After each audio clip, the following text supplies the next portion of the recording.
तप करना शास्त्र विरुद्ध साधना है।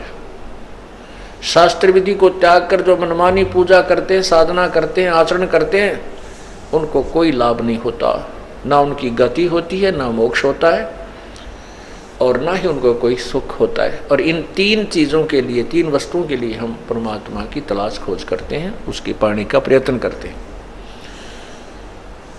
इससे तप से क्या होता है? तप से राज राजमद मानम जन्म तीसरे शुक्र शवानम। ऋषि लोग हजारों वर्षों तक तप करते थे, उतना ही उसको राज्य मिल जाता था।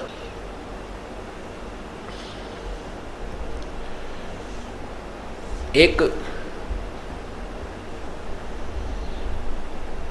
प्रियव्रत नाम का राजा था, एक प्रियव्रत नाम का व्यक्ति था। उसने 11 अरब वर्ष तक तप किया। उसको उस तप के प्रतिफल में उतना ही समय तक शासन मिल गया, वो राजा रहा। जब वो अपने 11 अरब वर्ष के राज्य को भोग कर मरने लगा,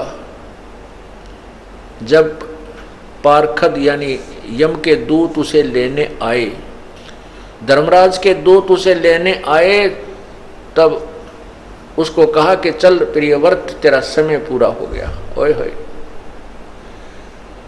तब प्रियव्रत कहता है कि मुझे कुछ और समय दे दो, मुझे कुछ और समय दे दो। तब उन दूतों ने कहा कि नहीं, तेरे लिए अब इससे आगे कोई श्वास भी देने का हुक्म नहीं है। उठा ले गए, धर्मराज के पास पेश कर दिए। वो धर्मराय ने पूछा कि प्रियव्रत, 11 अरब वर्ष तक तूने राज्य तप किया और 11 अरब वर्ष तक तूने अपना राज्य भोग लिया, अब बता कुछ कमा के लाया के खाली आया? तब प्रियव्रत कहता है, महाराज खाली आया, कुछ नहीं लाया। फिर धर्मराज ने कहा कि इसको गधे की जूनी दो, गधे की योनि मत डाल दो, इसका काला मुंह करो। तब उसने प्रियव्रत ने कहा, मेरा काला मुंह क्यों कीजिए है?